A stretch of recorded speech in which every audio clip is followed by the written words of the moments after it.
All right, this is the Sam Oxer Jr. Show coming to you from Frederick, Maryland. The natives like to call it Fred Neck, Maryland.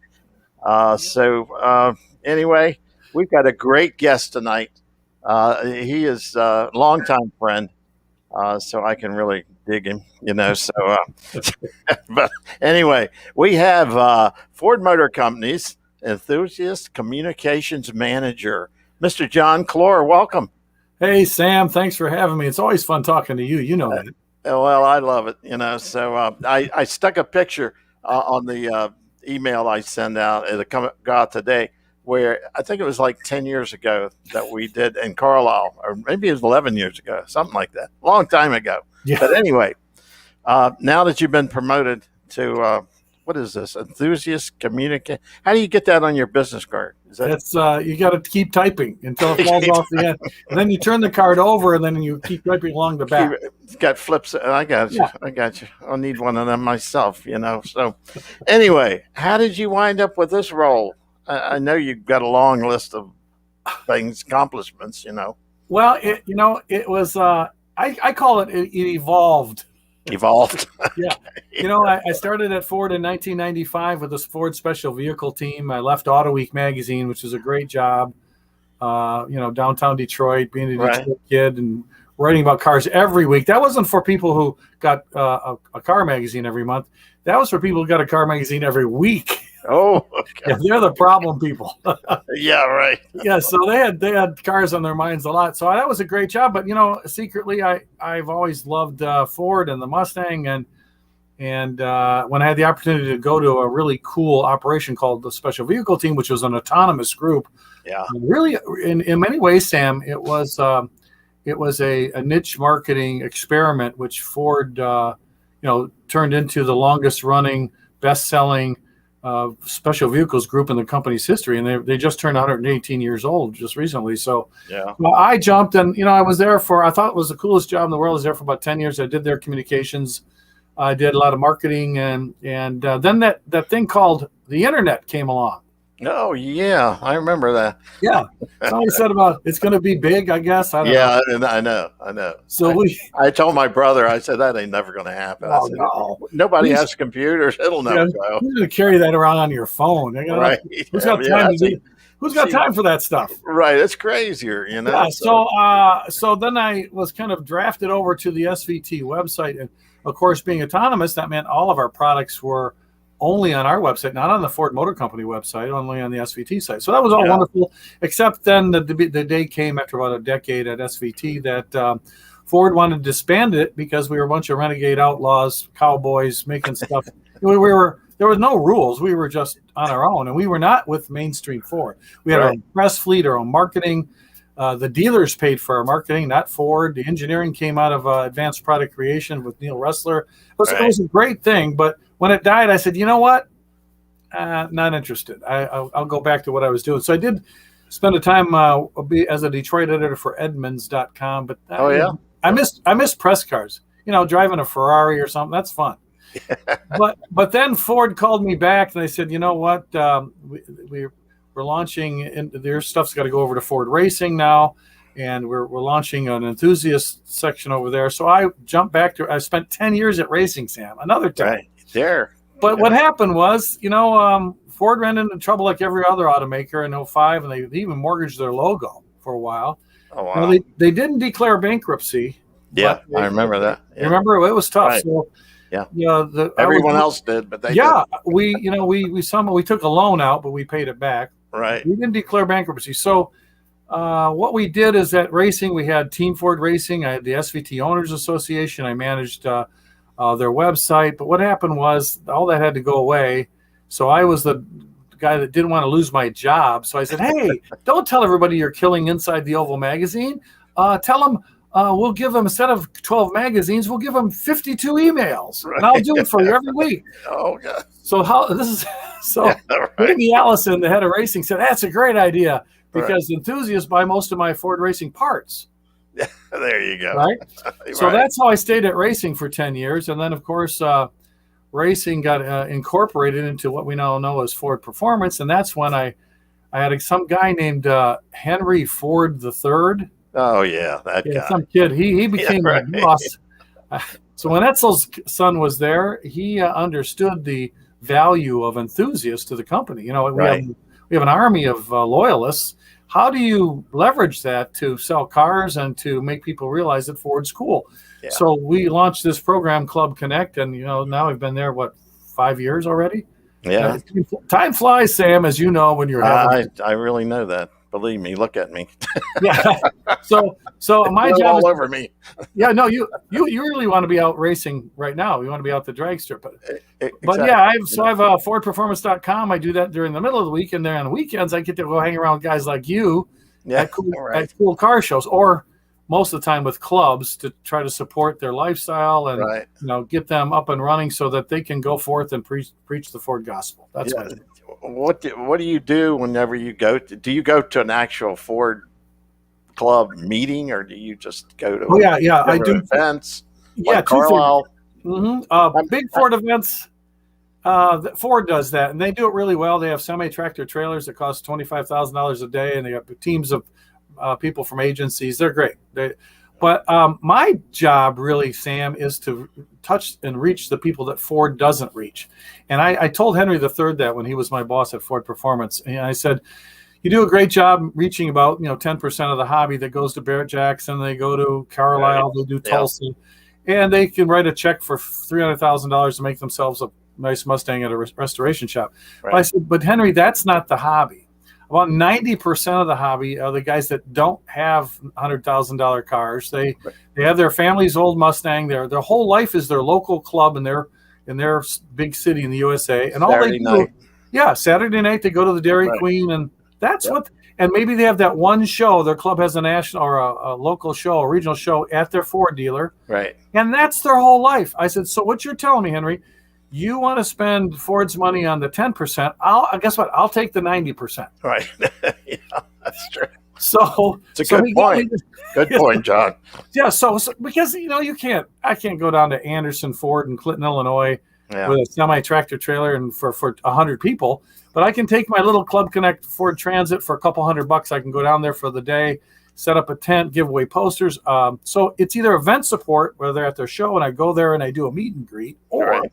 or I can go to their club meeting when they'll never have to get a chance to talk to anybody out of Dearborn. All right. And I can support their club meeting, do prizes and giveaways, do a history presentation, and let them know about all the things that we do now to support. So both of those, I do events and club meetings. Sometimes they're integrated. One time they were like a Friday night for the meeting and Saturday for the show. Right. Depends. But really, Sam, I'm all over the country, coast to coast.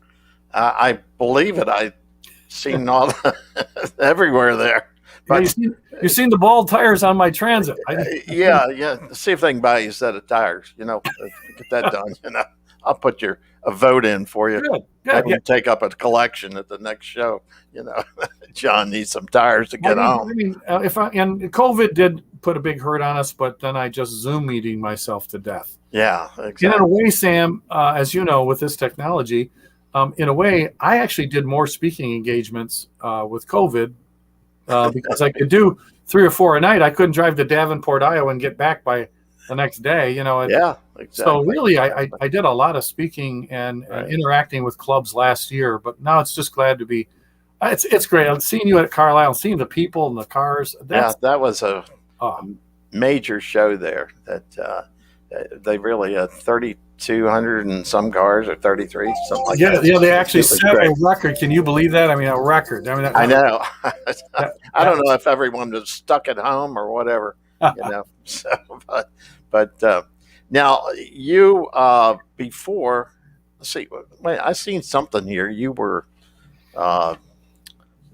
when you were a journalist, Iacocca Award winner. Tell me about that. Well, that was a real honor because Lee set up that foundation for people within the hobby, and a lot of people get writing awards, and how actors and journalists are. They give themselves pats on the back. They give themselves their own award. That'll work. Yeah. Hey, how a bunch of you buddies go vote for me because I was awesome. Hey, there you go. Yeah. So I've been writing all those years, and it wasn't until I got to Ford, and then I got into the hobby mostly at Ford Racing. So we're talking back in 2005. Yeah. So this work in the hobby, here's the thing, Sam. People found out that Ford didn't pay me to actually go to meetings and all that stuff and go to Right. shows. They paid me to run the website, the communications platform, do an email blast and do that. Yeah. I was a journalist, so it's easy to write and edit, and that's what they paid me for. But the word got out that I realized really quick that how do you get really cool stories? You don't get it from a desk in Dearborn. No. No. So if I don't go out and meet all these people and meet all the fans and get their stories, everybody's got a Mustang story. Yeah. And almost every Ford vehicle has an enthusiast club. So when I started that on my own, word got out that John's just doing this because he wants to do something for the hobby. And the more that got, and I did. I mean, yeah, sure. Be honest with you, Sam, I did want the stories because that's how I got them. So when word got out, people behind the scenes thought, you know what? He didn't have to do that. A lot of guys would just punch the clock and move on and retire. Yeah. But so I had some friends in the Mustang Club world that thought that was really cool. They went to the Iacocca folks and nominated me. And then to my utter and complete surprise, when Ford had the 50th anniversary of the Mustang, the club had a huge banquet in Dearborn at the convention center. And you wouldn't believe we had over 100 Mustang heroes. And I'm talking 5 vice presidents, several of the designers and the chief engineers all over the years. Oh yeah. It was a night to remember. And when the autograph session started after dinner at 7:30, Sam, it ended at 1 a.m. That's right up your alley. Yeah. Right. So at this banquet, Dave Parasak, who was then chief engineer of the S550 Mustang and who went on to become head of Ford Icons, he stood up there and he said he had a special award to give out. And he brought up the club president, Mike Ray, whom you know. Right. Yeah. Mike is the president of the Mustang Owners Club of Southeastern Michigan, one of the biggest clubs in the USA. Yes. And I thought, they're going to give something. So they called me up and I go, I thought, I'm going to help maybe hand this award off. It was a photo op. Yeah. Guess what?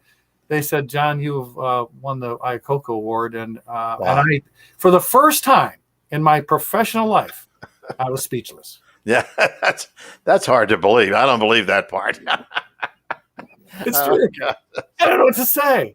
So winning an Iacocca Award, there's only a handful of people have got it, and now they don't give them away anymore with Lee's passing. Wow. So that was a great honor, and it just shows you the brotherhood that's in the enthusiast hobby. Oh, it is. It's very tight knit bunch, that are, especially in the Mustang thing. That they are just like, you don't say anything bad about a Mustang, you'll be thrown out of that club. You will. Or we'll just make you join the Camaro club. Right, exactly. I think there is a Camaro club. Yeah, right. Camaro. Are they still selling? I don't even think a few of them. Horrible. That's the beauty of being in market for all these years, right. and continuously, and then figuring out every generation how do you make Mustang still a Mustang and yet still appeal to whatever it is that society wants at that particular time. And we've been able to do that all these years. And it's still, I will argue with anyone who says there's a more iconic American car somewhere else or Brand X, because there isn't. Across the world, we have Mustang clubs on every continent except Antarctica. Well, we'll see about that one. We're sending you. Well, that could be a PR stunt, which Ford could dream up. But I think hundreds of thousands of people, and like I said, you don't ever have to own a Ford Mustang to have a Mustang story, because your uncle could have had one, the kid in high school, the guy down the block who did the burnout. Well, you've got a few of them, right? Yeah, I at one time had 7, but then I realized I'll never have time. Your wife talked to you. Yeah, she. Are you going to try to get the car painted, or are we going to get granite? Are we going to get granite in the kitchen? Right. Yeah. Then when I figure that one out. I sold the car. I said, "Honey, you're just taking me for granite." Yeah, there you go. Oh God. Have you lived in Michigan all your life, or what? Yeah, born and raised in Detroit. Is that right? Was on the east side of Detroit my whole life. I went to parochial school on the east side of Detroit. High school in downtown Detroit, and then I went to Wayne State University, which is downtown Detroit. After I got married, we lived in an apartment in the suburbs because I worked at the Detroit News for 15 years. That's where I got my journalism chops before I went to Auto Week. Oh 15 boy. years at the paper. I was going to become the auto writer at the newspaper, but a guy named Bob Irvin, a longtime auto writer there, just Yeah. did not retire, Sam. I think when I left the paper after 15 years, Sam, I'm not making this up. I think Bob was like 100. I was going to He was, say. and he still wasn't going to retire. So that's why I went Right. to Auto Week. But yeah, Right. and then after we got married, I bought a house in Detroit, in the city of Detroit. I Wow. lived there for about 15 years, and just recently I just moved. Detroit's literally 6 blocks from me. I live in Harper Woods, Yeah. and I've been in Michigan my whole life. I'm a Michigan kid, so obviously That's the Millionaires Club, isn't it? Yeah, no, that's No, Gross no, Point. no. That's Gross Point and Novi, and yeah. I feel sorry for you having the governor you got, but Yeah, you never know what people voted for high gas prices. I can't figure that out. yeah, right. I just call. I went to the gas station the other day and had to call the police. I said, I've been robbed. And they said, who? I said, over there, pump 8. Yeah, right. That's the truth. That's Oh my gosh. That's terrible. But it's getting worse, you know. Yeah, and I just saw today that the governor of California said, don't plug in your electric car. We need the power. Exactly. Yeah. Jeez, I'm feeling bad for those guys. What do you think about this electric cars, man? Well, I mean, apparently it's the future, but my issue with it is I like markets to determine the future, and not politicians or government. Right. Exactly. So, some guy said to me, "Oh, you're against everything. You're against progress, and if you were around Clor when the Model T came out, you would demand to keep your horse and buggy." And I said, that's not true, because the difference between people adopting the Model T and people adopting electric cars now is that back then nobody forced you by raising prices of hay or by giving a tax credit on your Model T. Nobody forced you into thinking, well, it's better to buy a Model T. It was your choice. I mean, and don't forget, in 1910, we had on these streets, but not far from my house right here, Detroit electric vehicle. In fact, Mrs. Ford herself, Clara, was driving a Detroit electric on Woodward Avenue. I seen an article there somewhere on that. She liked them because they didn't smoke and they didn't make noise and scare the horses. Yeah, and smells, But the same thing that we had issues with in 1910, which was battery range and their how long you can go on a single charge. Right. That issue still faces us today. People, it's about range and the battery. So well, the other issue is that, as we've seen a few weeks ago, the gas being hacked on the pipeline being hacked. What's going to prevent the power grid from being hacked? Nothing. Nothing. Or the cars themselves. Now cars are going to have more processing power than the first computer that put us on the moon. Oh yeah. It's insane the amount of chips.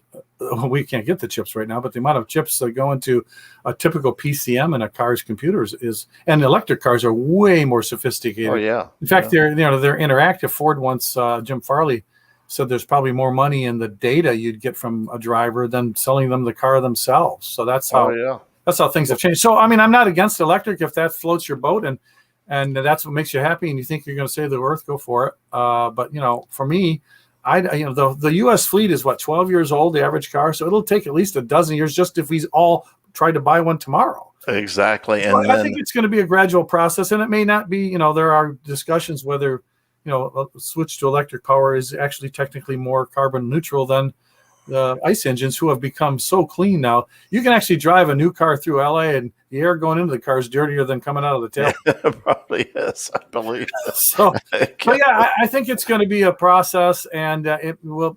I just don't like picking winners and losers. I think, I once said necessity, as is the mother of invention. If you want to get rid of oil, use it all up. Yeah, exactly.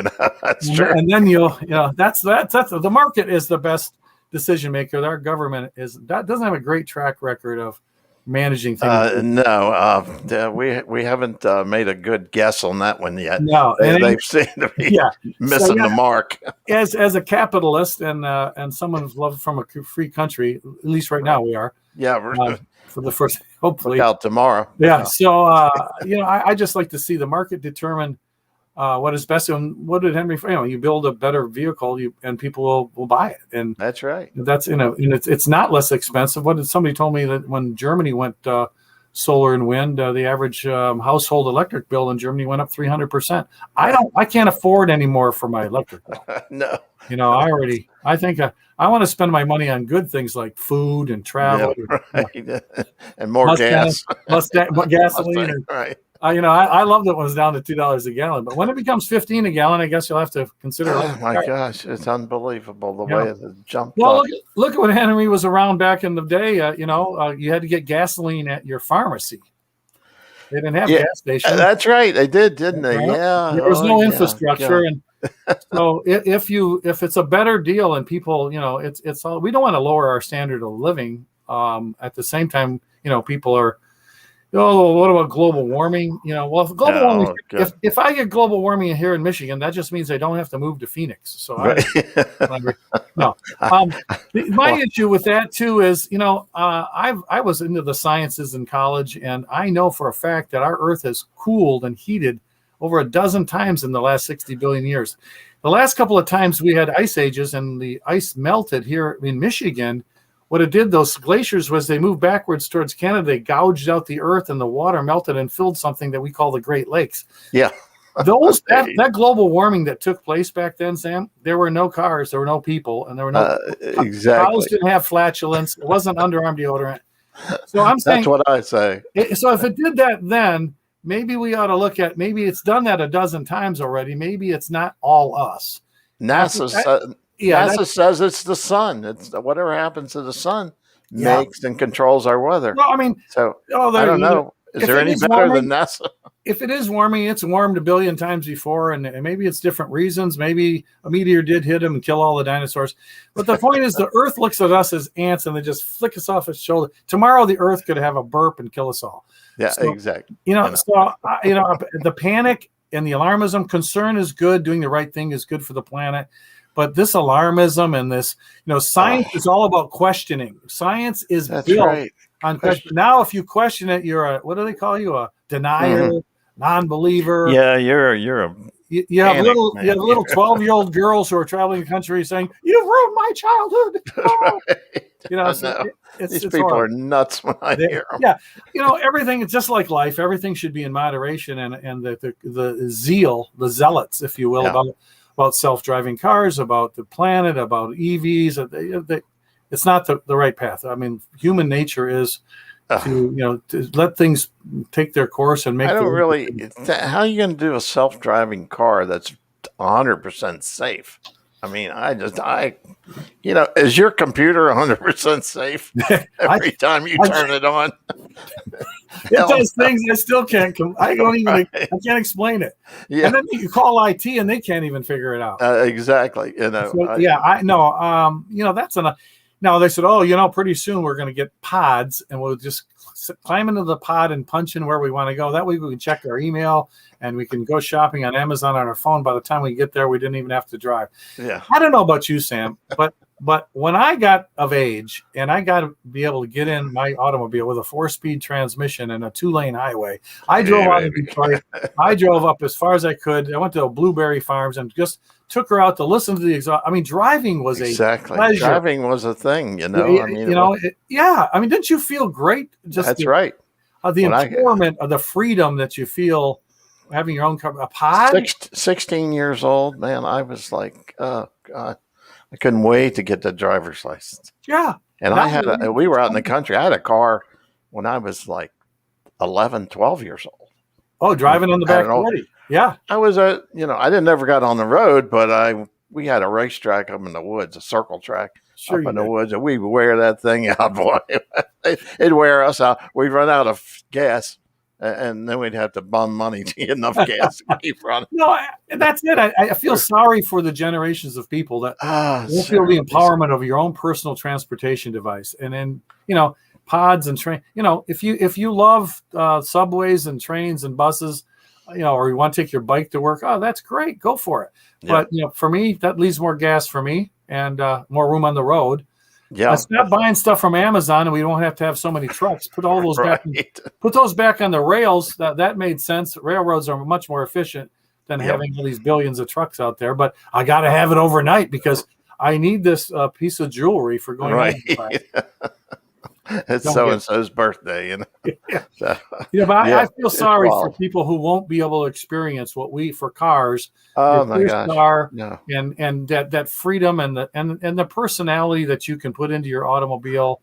And now the people They they're have buying no, nondescript yeah, bars of soap. The you know Gail Halderman. You know Gail Halderman. yeah, yeah, Gail was the original designer of the Mustang who passed away last April. But I became a right. good friend of his over the last decade, and he actually said to me last year, he said, "You know, I'm glad I'm not a car designer these days." He said because they'll give you a jelly bean and you get to design the headlights Yeah, and the taillights. And, right. and and now I look at I can't tell with small compact SUVs, they all look the same. They do. Every Yeah, one of them looks the yeah. same, And It's they're little metal blobs, and I yeah, mean the style. Remember, man, back in the 50s, even after the yeah. war, Sam. Used Oh, to change every year. It was a different style. and you'd go, oh You wow, could go back and name the year and all that stuff. Now you look at them today, you don't know what year it is, there anything or what car it is. from 2010 to 2020, and you have any idea what the brand is, and they No,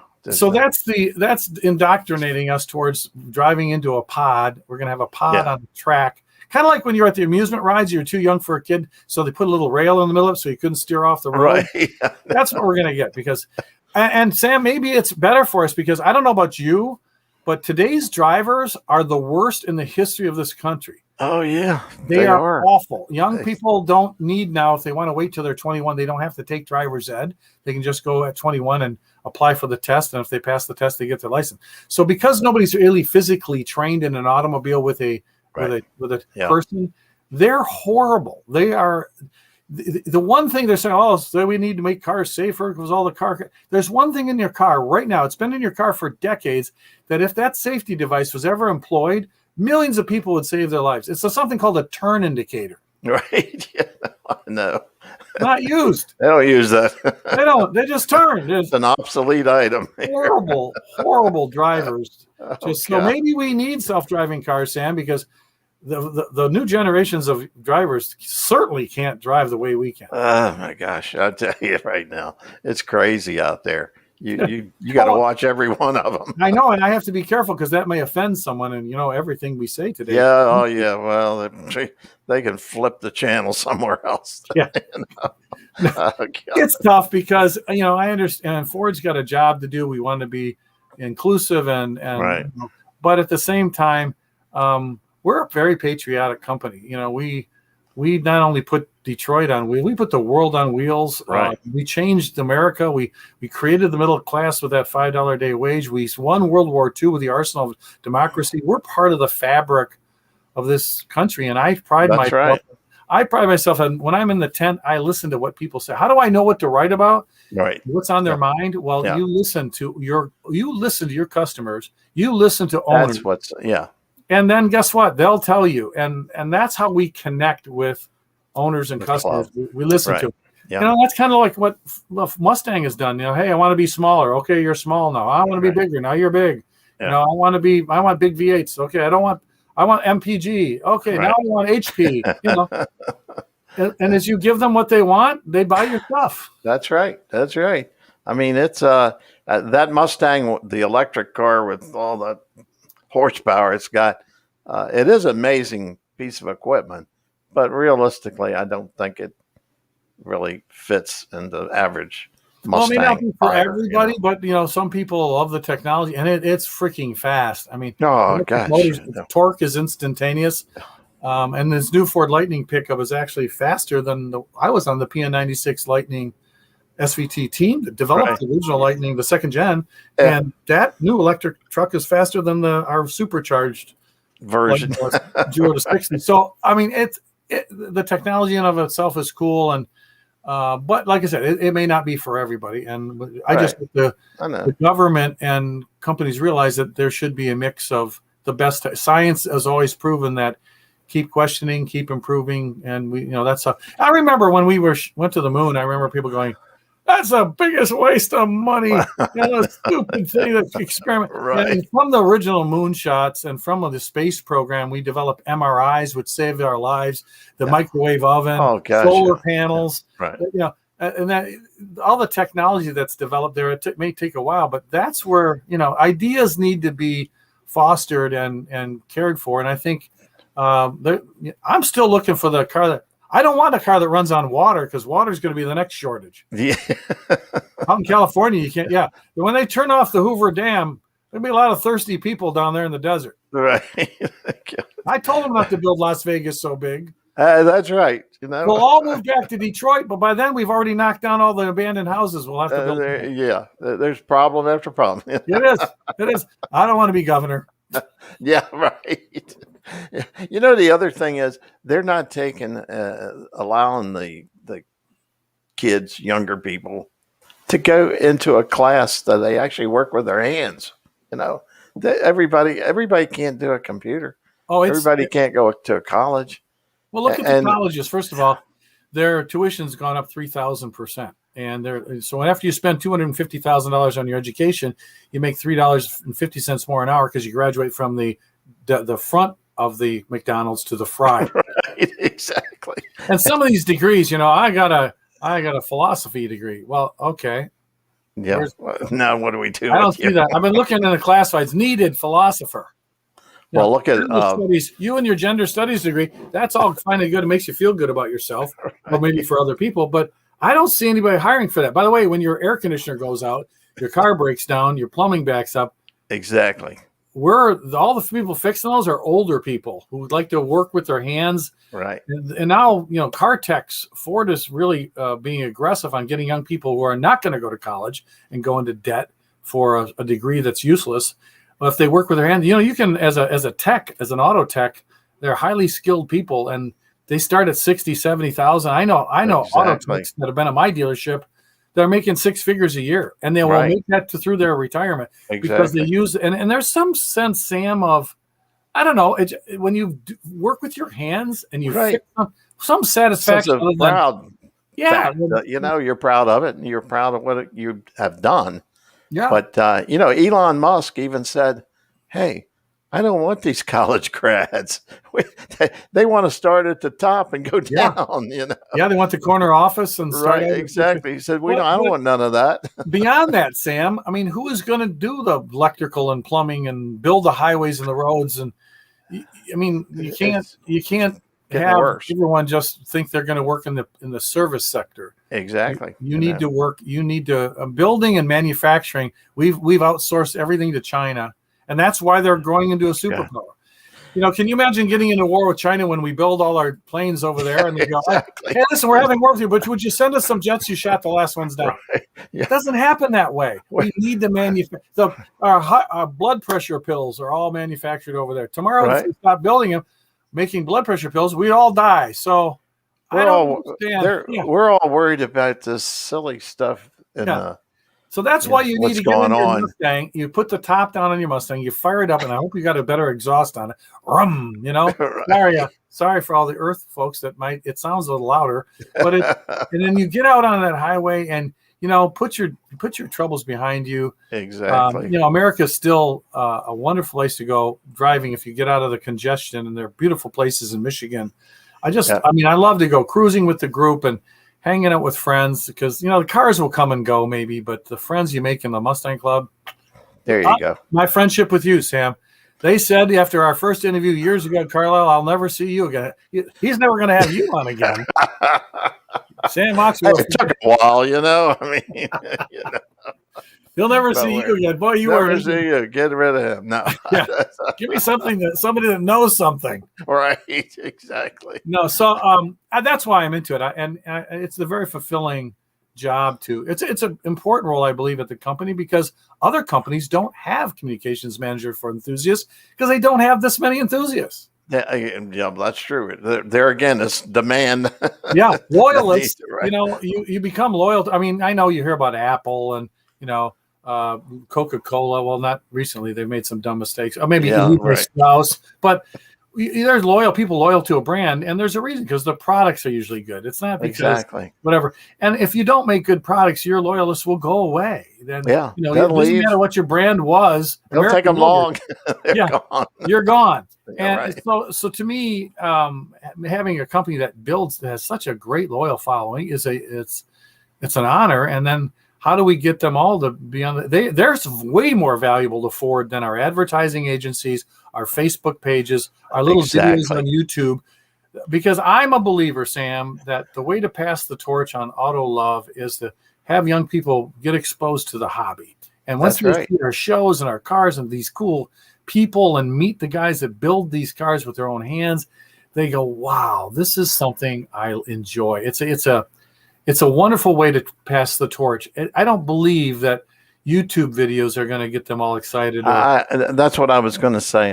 The videos and all that stuff is not going to beat the interaction with somebody at a club or at a track or all that. I mean, that's going to be one on one whenever they see that what's going on and they want to be a part of it. Yeah, way different experience to watch a video from Island Dragway. But when you go out there and you see a funny car run, you hear the pulsations in your ear, or you Oh see my the gosh, yes. Pro Street or Pro 50, and you see these guys. It's just like they call it experiential now. We do experiential marketing. Well, that's what that is, and that's how Right. I feel. I remember going out on Saturday night to Detroit Dragway. Yeah. And being out and seeing all the great cars. Oh, we raced up there a number of times. Stockton Martin Yeah. and Grumpy Jenkins. Yeah. All the whole crew. And Yeah. I got to tell you, the kids don't have that. No, they go to their buddy's house. They don't have it. No. They play D&D, Dungeons and Dragons. No. Well, hey, or you can fire up your phone and go Pokemon Go and catch a new Pokemon. Well, maybe they could build a car to look like a phone. Then they could. Oh man, that would be a big flat. Push some buttons, and I mean, what could we do?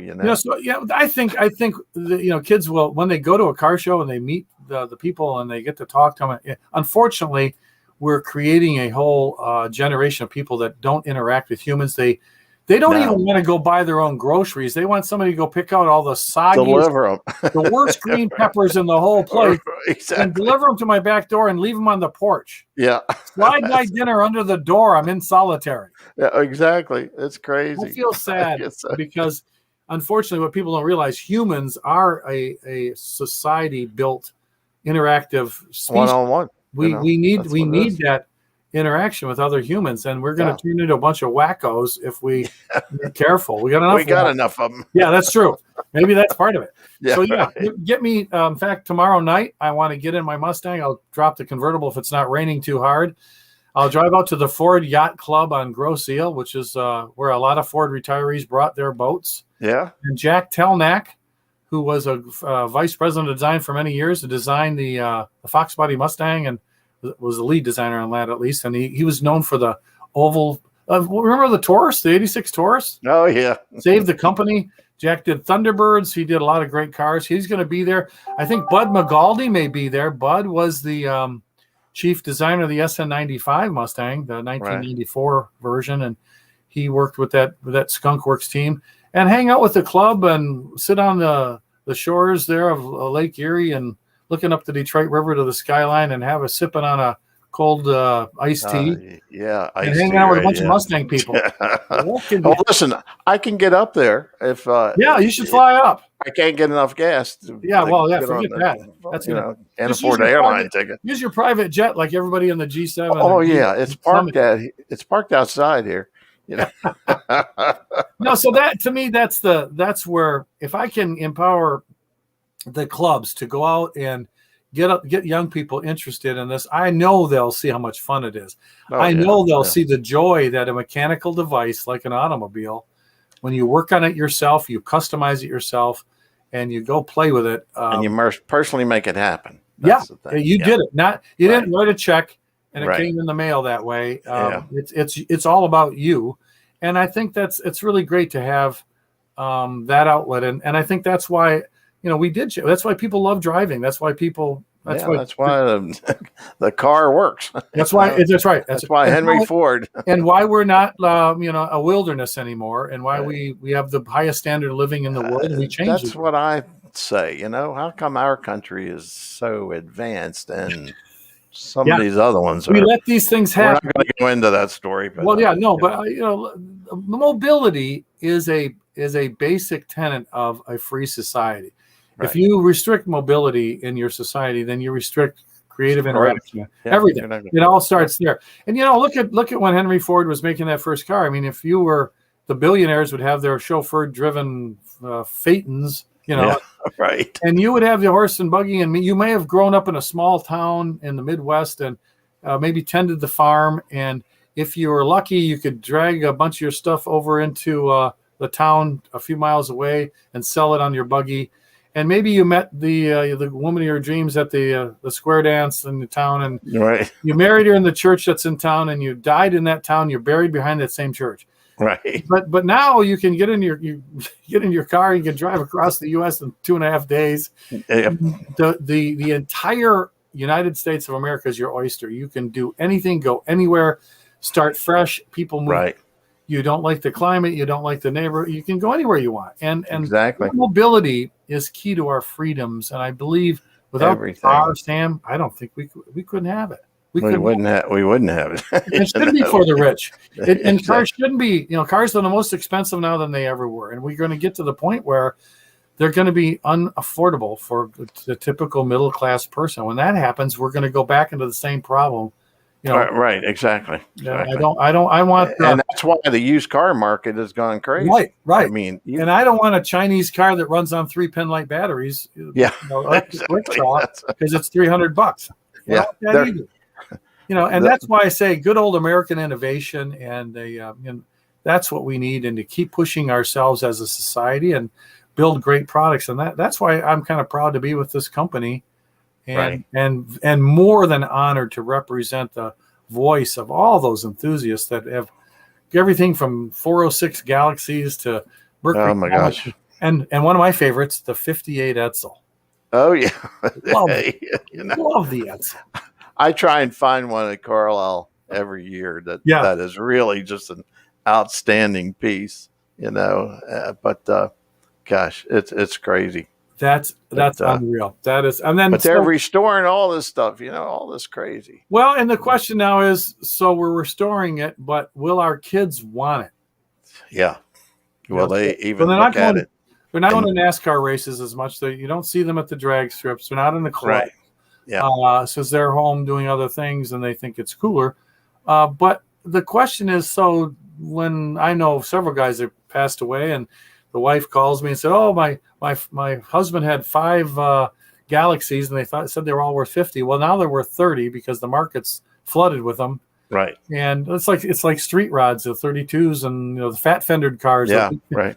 For you couldn't get a 55 shoebox Chevy for under $40,000. Now that you can find them, and you can get them. So there's a bubble in the hobby. As kids get older and say now the hottest Mustang it's the 5-liter Fox body, because I know those guys are turning 50, and now they got a job where they can afford a whole car. And I never could afford one in high school, but I wanted one. And whoever thought that the older Fox body would be something so desirable has driven the market crazy on it. As we get older, look at Carlisle. You see fewer and fewer Model Ts and Model A's, and fewer and fewer of the 50s. I love the 50s cars. Those were to me the golden era of automobiles, but fewer of them making the trip. They mean the bias ply tires and ignition points. It's harder to get them there. You got to trailer them, and I don't want to see just all late model Mustangs at Carlisle, because if I want to see late model Mustangs, I go to my Ford dealer. Well, I have made that complaint a few times, got nowhere with it.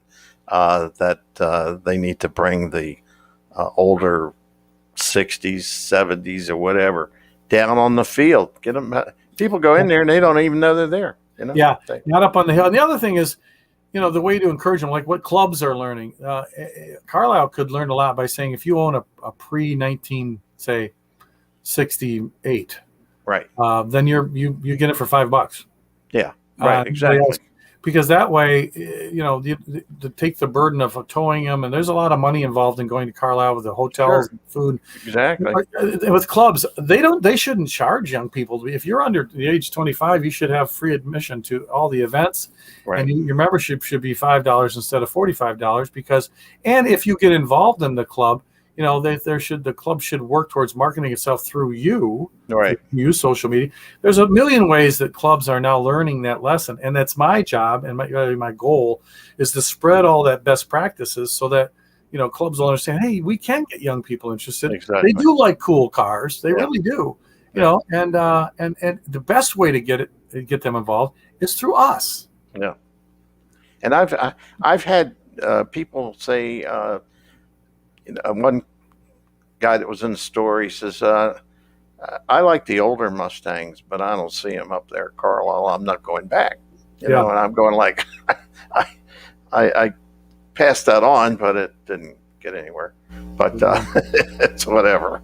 Yeah, I mean, it is what it is. And car shows, it's not uncommon to look at any news station in the United States this week, and you'll see that car cruising with COVID gone, these places like the car cruisings all across here are more packed than ever. Yeah, they are going to be. They're super crowded, and it's not a bunch of old farts going out there with their old 5-window coupe. They are young people bringing out new cars and Mustangs and imports, and the people do love this hobby. Yeah. And it's our goal really to try to, spread that message that there's a lot of fun to be had in the automotive world, and it shouldn't be a big secret. Right. Exactly. All right. Well, John, we're out of time. No. Come on. Because you took up so much time. I didn't get to my talking points yet. Oh, is that right? Well, dang it. Here they are. Okay. Here's the rest of them. Maybe I'll have to come back.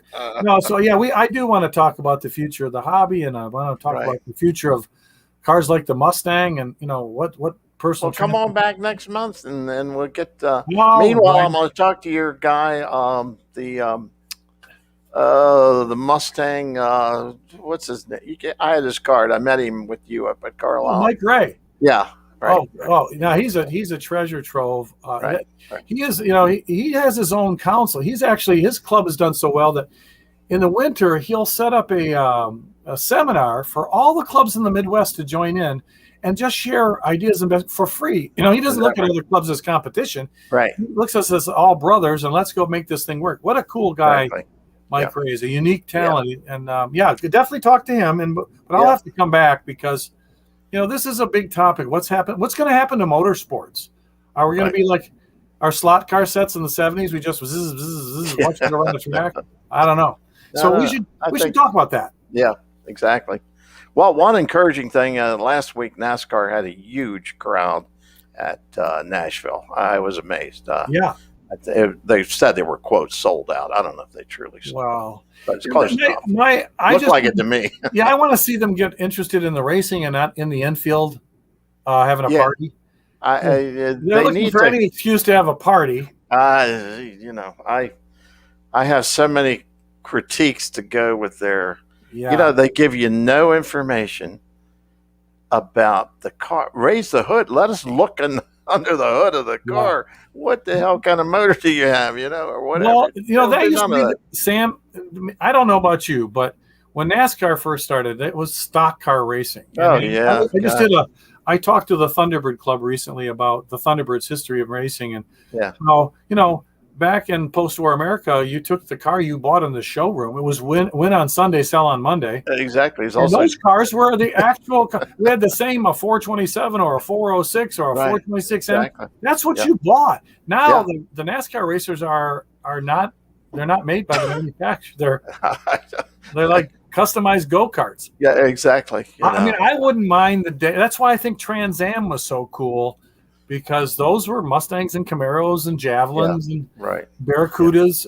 So I would like to see, that go back to what you buy and go race that. That's what people. I think that meant something to somebody. But NASCAR will probably never do that. But to me, that's coming out with the next year's model, which would be totally different car. And it will be just. It won't even be anywhere resemble the same car. Well, it's like IndyCar racing, the open wheel race cars. There was a technology transfer, but that's hard for fans to see. Exactly. I was looking at one of them at the track one day at a road course, and I talked to the Chevy guy, and I said, "Well, how many cubic inches is this motor? I mean, give me some."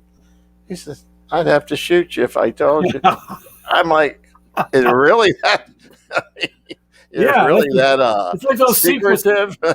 You remember when Al Janiak at Carlisle told me that he had different cam in his? You Yeah, just don't know.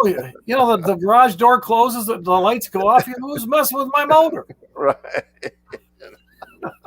Sam, it's always a pleasure. Let's Don't talk go there. cars anytime you want. All right, bud. Next month I'll be on the road a lot, but call me. Who knows? Hey, you can't tell. You might be in the perfect spot. Yeah, I might have a flat tire. Well, that's true. And got nothing else to do Yeah, because you can't change a tire. no. I asked somebody to open the hood to let me check the oil, and all of a sudden I heard this noise, and I go, "Open the hood." And they go, "I did." They go, "No, you just got the parking brake." That's true. Where's the? By the way, some cars don't even have spare tires, Sam. Yeah, exactly. Don't even worry about That's that. why I carry my spare tire right here, around my Right waist. there. Oh That's my gosh. I always got it with me in case I got to roll down a hill somewhere. Exactly. I'm sure your wife told you that too. P.S. It wasn't her cooking, but Oh, anyway, it was. God love her though. Oh, don't say that. Well, to all your fans, I just love being on with you guys, and let's talk soon, Sam, as soon as you can. All right. I appreciate it so much.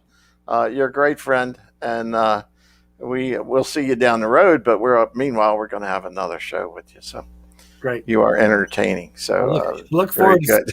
Yeah, let's try not to get in trouble, and please, God, don't get me fired. Right. Hold on a minute. Thanks, Sam. Thanks everyone for tuning in tonight. We really appreciate it. Always a great interview with the famous John